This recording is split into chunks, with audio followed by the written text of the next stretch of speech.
नमस्कार बंधुगण, कहानी दुनिया को आपण मानकु स्वागत। आजिर कहानीर ना बसा बदल। शंकर और केशव पिला बेलुर सांग।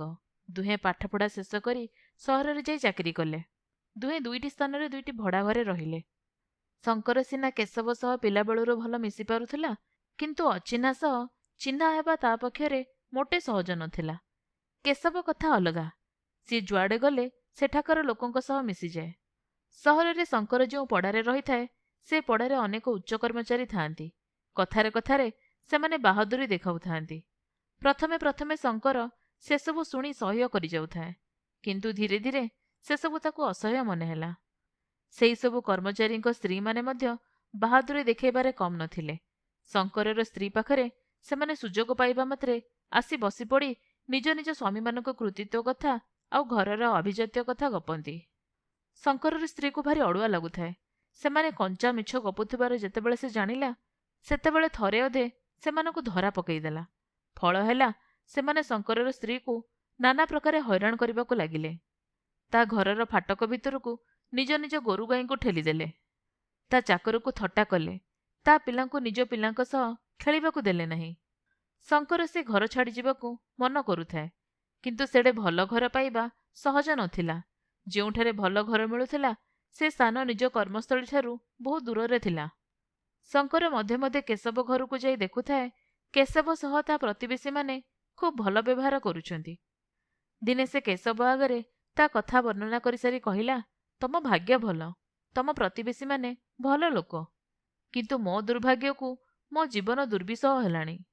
मु अन्यठी कौनसी बसा मिली जिबा मात्रे उठी चली आसीबी।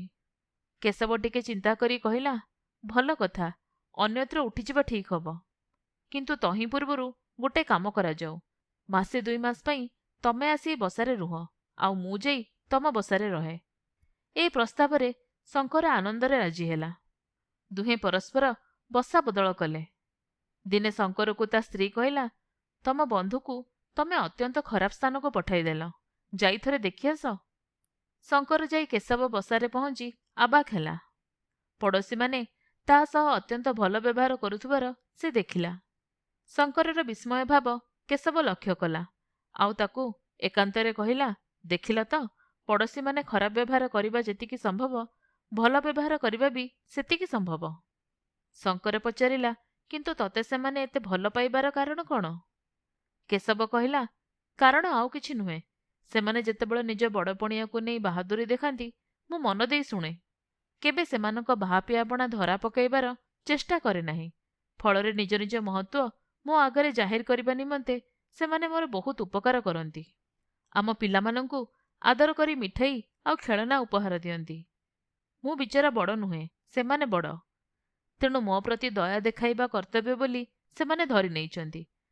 सेथिपाई जेते दिन धरी सेमानकर मिछ बड़पणिया सल्ला करिबु, सेते दिन धरी सेमाने बंधुता स्थापन करी रखिबे। जो मुहूर्तरे तांकर चालबाजी धरा पड़ीजिब, सेही मुहूर्तरे सेमाने तुमर शत्रु होई उठिबे। शंकर नीरव रहिला। केशव पुणी कहिला, बसा बदल करिपारु, मु भाबुची ता द्वारा विशेष किछि लाभ हेब नाही। लाभ हेब तोर निजर मनर धारणा बदलाई पारिले, कारण ताहा ही एकमात्र उपाय। किंतु जेउ नुआ बसाकु जिबु, सेठारे मूलरू सतर्क होई चलिबु। शंकर कहिला, बुझिली, तू एइठी रह, मु तो बसारे रहिथिबि। आपण माने शुणुथिले जह्न मामुर गोटे गप, बसा बदल।